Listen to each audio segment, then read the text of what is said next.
गरीब बहू को मिला एसी वाला कमरा। अरे वाह, मेरी तीनों बहुएं मेरे आंगन आ गई। आज तो मैं बहुत ही ज्यादा खुश हूँ। बहुओं, तुम ऐसे ही रहना, मैं अभी बस आरती की थाल लेकर आती हूँ। अरे वाह, मेरी सासू माँ तो आदत से भी बड़ी अच्छी लग रही है। यामिनी अपनी बहुओं को दरवाजे पर खड़ा छोड़कर चली गई। स्वरा सबसे आगे दरवाजे पर खड़ी हुई थी, लेकिन यामिनी के जाते ही बाकी की दोनों बहुओं ने स्वरा को पीछे धकेलना शुरू कर दिया। अगर ये स्वरा भाभी आगे रही तो मेरा गृह प्रवेश बाद में होगा और मेरे फोटोज भी अच्छे नहीं आएंगे। मुझे कैसे भी करके आगे निकलना होगा। भाभी जरा 1 मिनट को आप पीछे आ जाओ। अच्छा ठीक है, लेकिन क्यों? कुछ नहीं, बस मुझे पीछे जरा गर्मी लग रही थी। लक्ष्मी बहाना बनाकर पीछे से आगे आ गई। इसी तरह बड़ी बहू त्रिशा भी पीछे थी। उसने भी लक्ष्मी के बाजू में अपनी जगह बना ली। कुछ ही देर में यामिनी गृह प्रवेश की आरती की थाली ले आई और ये क्या, तुम तीनों ने अपनी जगह क्यों बदल ली? आगे तो स्वरा बहू थी ना, और अब तो वो दिख भी नहीं रही है।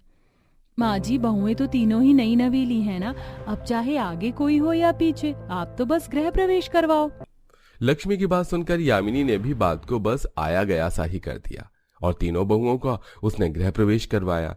लक्ष्मी और त्रिशा का गृह प्रवेश पहले हुआ, जिसकी वजह से उन दोनों ने अंदर आकर सोफे पर अपनी पसंद की जगह चुन ली और स्वरा बाद में आई तो उसे सबसे पीछे बैठना पड़ा। मुझे ऐसे क्यों लग रहा है जैसे कि मेरी 2 बहुएं चालाक और ये बीच वाली कुछ भोली सी है। शायद मैं ज्यादा सोच रही हूँ। ऐसे ही एक दिन में मैं ऐसे कैसे सोच सकती हूँ? ऐसे ही एक एक करके बहुओं की रस्में हो गईं। त्रिशा, स्वरा और लक्ष्मी तीनों की ही शादी यामिनी के बेटों से हुई थी। त्रिशा और लक्ष्मी दोनों यामिनी की तरह नॉर्मल मिडिल क्लास परिवार से थी, तो वहीं स्वरा बेहद ही गरीब परिवार से आई हुई थी। स्वरा तीनों बहुओं में सबसे ज्यादा भोली बहू थी और इसकी एक झलक तो गृह प्रवेश के वक्त भी दिखाई दे ही गई थी।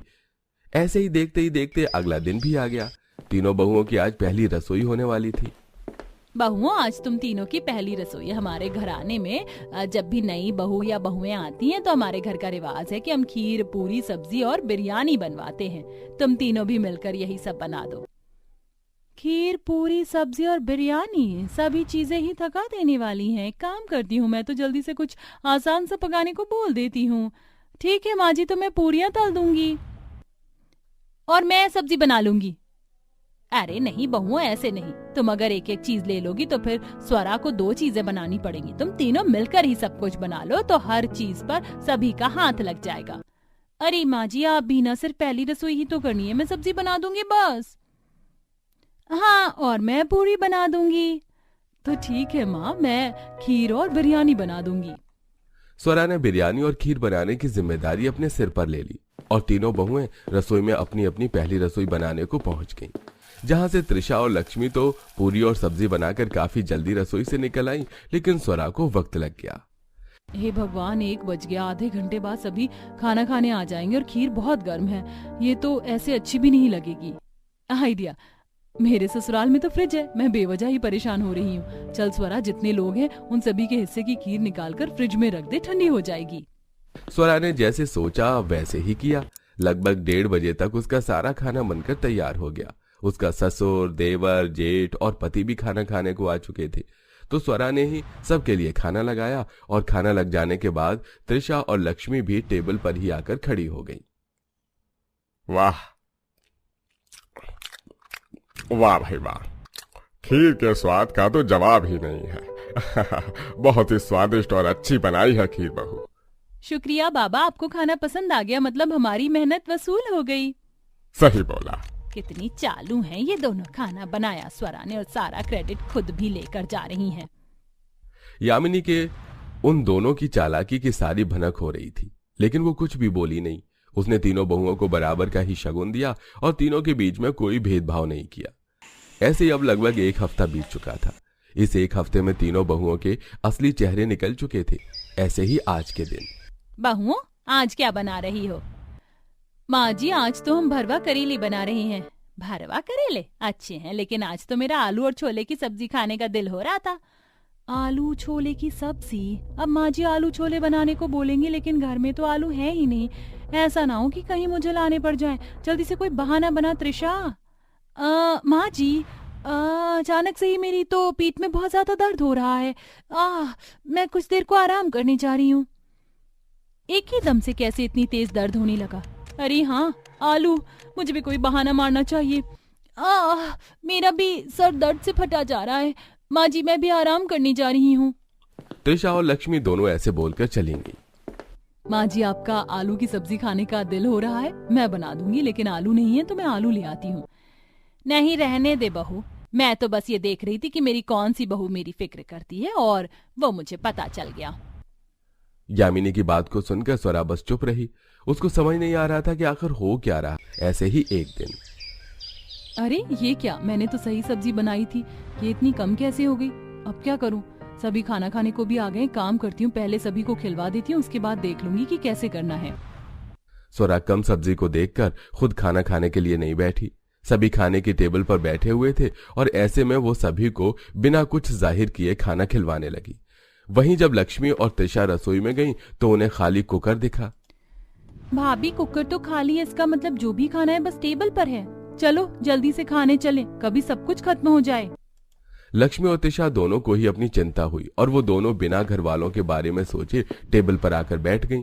कुछ ही देर में सभी का पेट भर गया और सभी खाना भी खाकर निपट गई। जिसके बाद यामिनी बोली, स्वरा बहू तू भी खा ले, अब सभी खाना खा चुके हैं।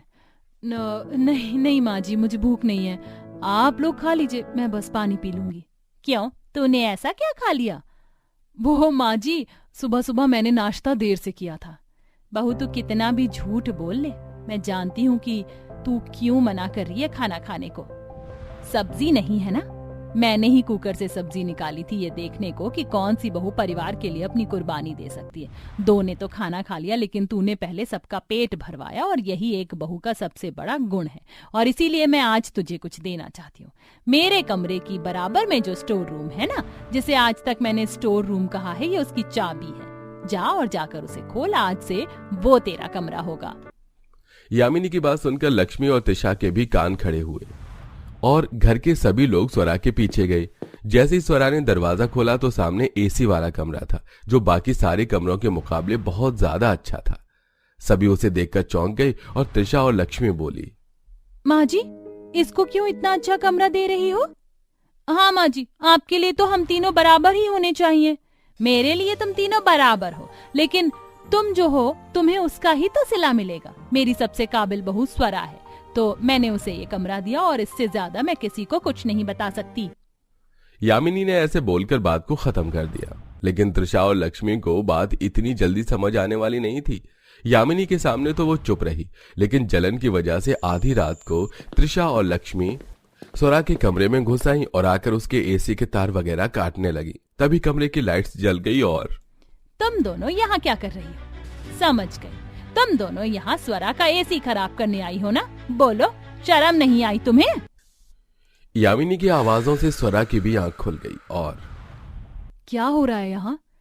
तुम दोनों ने आखिर दिखा ही दिया कि तुम किस मिट्टी से बनी हो। ढीठ की ढीठ जो कभी नहीं सुधर सकती है शायद। तुम दोनों को मैंने इसीलिए एसी वाला कमरा नहीं दिया था, क्योंकि कहीं ना कहीं मैं जानती थी कि तुम इसके काबिल नहीं हो, और आज तो ये साबित भी हो गया। बहुओं, मैं तुम्हारा यही चेहरा सामने लाना चाहती थी। क्या करोगी इस खराब एसी को? और खराब करके बोलो, मैं इतनी खुदगर्ज नहीं हूँ जो सिर्फ एक बहू को सारी सहूलियत दे दूं। ये एसी खराब है, इसीलिए कमरा बंद था, लेकिन इस बंद कमरे ने तुम्हारा असली चेहरा दिखा दिया। यामिनी की बात को सुनकर लक्ष्मी और त्रिशा दोनों की नजरें शर्म से झुक गई। उस दिन के बाद से फिर कभी उन्होंने चालाकी दिखाने या सिर्फ अपने बारे में नहीं सोचा। अब वो सुधर चुकी थी और सब कुछ ठीक हो चुका था। ये लीजिए माँ जी, आपकी गर्मा गर्म कॉफी। ले आई बहू तू कॉफी, चल आजा तू भी बैठ जा। नदी किनारे बैठकर कॉफी पीने का भी अपना अलग ही मजा है। नदी का इतना सुंदर नजारा देखने को मिलता है हर रोज, और यहाँ कितना शांत माहौल भी है। वो तो है बहू, शाम होने को आ गई है। आज खाने में क्या बनाएगी? माँ जी, आज मैं खाना नहीं बनाऊंगी, आप आज बाहर होटल से मंगवा लीजिए। लेकिन क्यों बहू, तू खाना क्यों नहीं बनाएगी? सिलेंडर दोपहर में ही खत्म हो गया था, अब कल से पहले तो सिलेंडर आने से रहा और इंडक्शन भी खराब पड़ा है, तो खाना तो आज बाहर से ही मंगवाना होगा। अरे बहू, तो बाहर से मंगवाने की क्या जरूरत है? छत पर मैंने एक चूल्हा भी तो बनवा रखा है, चूल्हे पर खाना बना ले। आज हम भी आज सब छत पर बैठकर खाना खा लेंगे। इतनी गर्मी में मैं चूल्हे पर खाना बनाऊंगी? मुझे मरना नहीं है इतनी गर्मी में चूल्हे पर खाना बनाकर, आप बाहर से ही मंगवा लीजिए ना। इतना कहकर मुस्कान कॉफी के खाली कप को लेकर घर के अंदर चली जाती है और आज रात सारा परिवार बाहर से ही खाना मंगवा कर खाता है। अरे मुस्कान बहू, तूने अभी तक झाड़ू पोछा नहीं लगाया? दोपहर हो गई है, आज काम करने का इरादा नहीं है क्या तेरा? माँ जी, वैक्यूम क्लीनर खराब हो गया है, बिना वैक्यूम क्लीनर के सफाई कैसे करूँ? अरे बहू, ये क्या बात होती है? अगर वैक्यूम क्लीनर खराब है तो स्टोर रूम में झाड़ू भी तो रखी है, झाड़ू से सफाई कर ले। माँ जी, इतनी गर्मी में मैं झाड़ू लगाऊं? आप देख रही है ना कितनी ज्यादा गर्मी हो रही है। कब से कह रही हूँ कि एक मेड रख लीजिए। इसका कुछ नहीं होने वाला, ये तो कुछ काम करने से रही। शहर की मॉडर्न बहू लाकर तो मैंने देख लिया, अब अपने छोटे बेटे के लिए मैं मॉडर्न बहू ना लाकर एक गांव की लड़की लेकर आऊंगी। गांव की लड़कियां सारे काम खुद कर लेती हैं और ज्यादा नखरे भी नहीं करती। अपनी शहरी मॉडर्न बहू से सुमित्रा परेशान होकर अपने छोटे बेटे आशुतोष के लिए गांव की लड़की का रिश्ता देखना शुरू कर देती है और कुछ ही समय में सुमित्रा आशुतोष की शादी गांव में रहने वाली एक आशा नाम की लड़की से कर देती है और आज उसकी पहली रसोई होती है। आशा बहू, ये हमारा रसोई घर है, सारी चीज है रसोई में। मसाला पीसने के लिए मिक्सर, खाना गर्म करने के लिए ओवन, ठंडा करने के लिए फ्रिज, हर चीज है। अगर कुछ जरूरत हो तो मुझे या अपनी जेठानी को बुला लेना। और देख, नदी का नजारा भी दिखता है यहाँ खिड़की से। मैं तो गांव में मिट्टी के चूल्हे पर ही खाना बनाती थी, तो मुझे तो उसी की आदत है। मैं ये शहरी चूल्हे पर खाना नहीं बना पाऊंगी। कोई बात नहीं बहू, छत पर हमारा चूल्हा बना हुआ है, अगर तू चाहे तो छत पर खाना बना सकती है। वहाँ से भी नदी का बहुत अच्छा नजारा आता है, तुझे अच्छा लगेगा। गांव में आई देवरानी रसोई की रस्म पूरी करती है और सबको चूल्हे पर बना हुआ खाना काफी पसंद आता है। देखा चूल्हे पर बने खाने का स्वाद, और बहू ने तो अपने हाथों से सिलबट्टे से मसाले पीसे। इसीलिए मैं कहती थी तुझे मुस्कान बहू, चूल्हे पर खाना बनाना सीख ले। सभी आशा के खाने की तारीफ करते हैं काफी। वहीं अगले दिन आशा मामूली झाड़ू पोछे से घर की साफ सफाई करने लगती है, जिसे देख मुस्कान, घर में वैक्यूम क्लीनर है तो तुम मामूली झाड़ू पोछे से सफाई क्यों कर रही हो? वो भी इतनी गर्मी में। देखो तुम्हें कितना पसीना आ रहा है। वैक्यूम क्लीनर का भी इस्तेमाल कर सकती हो, जब सहूलियत की चीज है तो क्यों इतनी मेहनत करना? जेठानी जी, जब भगवान ने हाथ पैर दिए हैं तो क्यों नहीं उन्हें चलाना? क्यों मशीनों पर निर्भर होना? हम तो हाथ से ही सब काम करते हैं। जहां शहर की मॉडर्न जेठानी हर छोटी बड़ी चीज के लिए सहूलियत देखती, तो वहीं गांव से आई देवरानी सारे काम अपने हाथ पैरों से ही कर दिया करती। एक दिन ऐसे ही जेठानी मुस्कान के हाथ में गंदे कपड़ों का टब लेकर बाथरूम में जाती है। अरे ये आशा कहाँ है? वो तो कपड़े धोने के लिए ही गई थी ना, वॉशिंग मशीन भी बंद है। मुस्कान आशा को ढूंढते हुए घर से बाहर आ जाती है और देखती है कि नदी के किनारे उसकी गांव की आई देवरानी कपड़े धो रही है, जिसे देख मुस्कान जल्दी से आशा के पास जाती है। अरे आशा, ये तुम क्या कर रही हो? इस तरह नदी किनारे बैठकर कपड़े कौन धोता है? हम धोते हैं। गांव में तो हम सभी इसी तरह नदी के पास जाकर कपड़े धोते थे। मैंने सोचा नहीं था मेरे ससुराल के आसपास भी नदी होगी, लेकिन वो तो भगवान का शुक्र है, वरना ना जाने हम कपड़े कैसे धो पाते। अरे गंवार, घर के अंदर जब बाथरूम है, इतनी अच्छी वॉशिंग मशीन है, तो क्यों नदी के पास जाकर कपड़े धोने? ये तो हमारा गांव नहीं है, शहर है, और यहाँ नदी किनारे लोग घूमने के लिए आते हैं, बैठकर एंजॉय करते हैं, ना कि तुम्हारी तरह कपड़े धोते हैं। वॉशिंग मशीन में कपड़े धोने के चोचले वाली आदत आप शहरी लोगों की है, हम गांव वालों की नहीं। जब हाथ पैर हैं तो क्यों वॉशिंग मशीन में कपड़े धोना? हम तो अपने हाथ से ही कपड़े धोएंगे। मैं तो तुम्हें पहले दिन देखकर ही समझ गई थी कि तुम एक नंबर की गंवार हो। इंडक्शन होने के बावजूद भी जो चूल्हे पर खाना बनाए और हाथ से झाड़ू पोछा करे, उससे क्या ही उम्मीद रख सकते हैं। मुस्कान मुंह बनाकर घर में आ जाती है और अपनी वॉशिंग मशीन में कपड़े धोने लगती है। ऐसे ही 2-3 दिन गुजर जाते हैं। अरे आशा बहू, जरा मेरी ये साड़ी तो धो देना। आज ये साड़ी पहनकर मुझे शाम में कीर्तन में जाना है। अरे माँ जी, आप किसे साड़ी धोने के लिए कह रही हैं? इसे धोकर सुखाने में ही ये पूरा दिन निकाल देगी। आप ये साड़ी मुझे दे दीजिए, मैं इसे वॉशिंग मशीन में धो देती हूँ। आधे घंटे में आपकी साड़ी भी धुल जाएगी और साथ ही सूख भी जाएगी। हाँ हाँ, वो भी ऐसे सूखते हैं जिसके अंदर से बदबू भी नहीं जाती। वॉशिंग मशीन में धुले हुए कपड़े बिल्कुल भी साफ नहीं होते हैं। कपड़े धोने के बाद कपड़ों को धूप की जरूरत होती है। जब तक गीले कपड़ों पर धूप ना पड़े तो क्या ही फायदा। तुम तो चुप ही करो। गंवार हो ना तो गंवारों वाली बातें ही करोगी। कंपनी वॉशिंग मशीन में ड्रायर क्यों बनाती है? ताकि हमारा काम आसान हो सके। ये तो बस काम ना करने के बहाने हैं। अरे बस भी करो तुम दोनों, रहने तो कोई मत धोना मेरी साड़ी, मैं दूसरी ही साड़ी पहन लूंगी। मैंने तो सुना था कि गांव के लोग पर्यावरण को काफी साफ सुथरा रखते, लेकिन तुम तो खुद ही नदी को गंदा करने पर तुली हुई हो। सारा गंदा पानी कपड़ों का नदी में जा रहा है। कपड़े का थोड़ा गंदा पानी नदी में क्या चला गया? आपको बड़ा दुख हो रहा है? जेठानी जी, और आप लोग जो सारा कूड़ा कचरा, फैक्ट्री से निकलने वाला गंदा पानी इतने सालों से नदी में डाल रहे हो, उसका कुछ नहीं। आप करो तो सब माफ और हम करें तो सजा।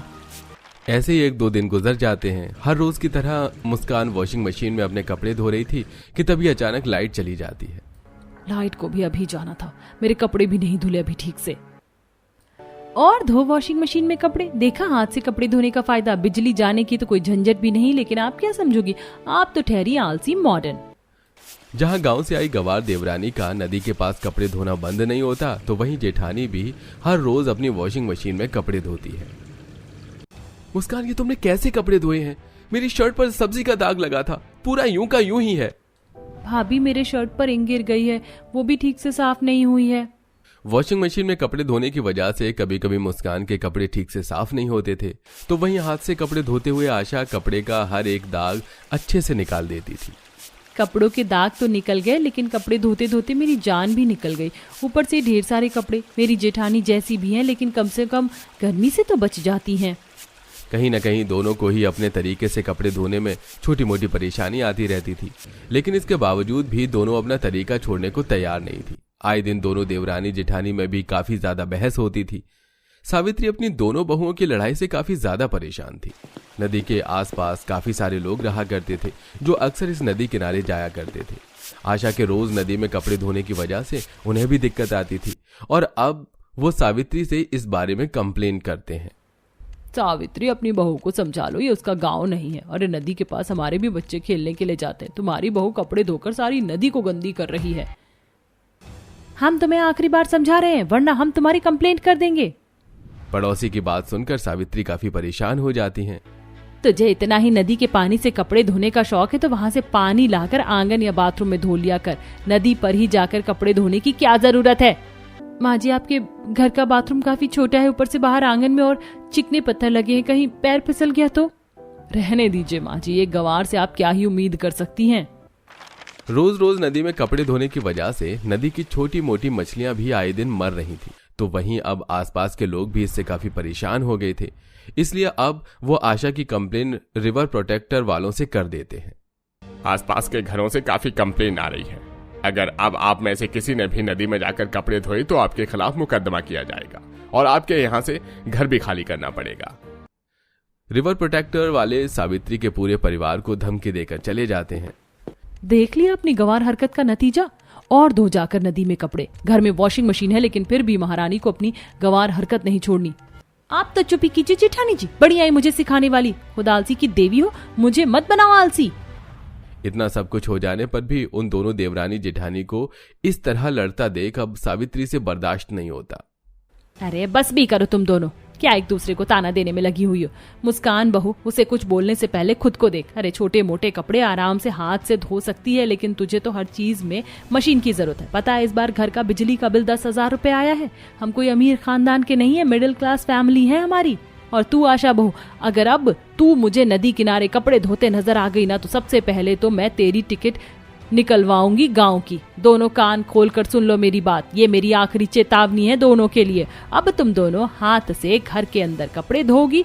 जब ज्यादा कपड़े और भारी कपड़े होंगे तो ही वॉशिंग मशीन का इस्तेमाल होगा, समझी? वरना दोनों को मायके भेजने में मुझे ज्यादा देर नहीं लगेगी। समझ गई ना मेरी बात, या और अच्छे से समझाऊं?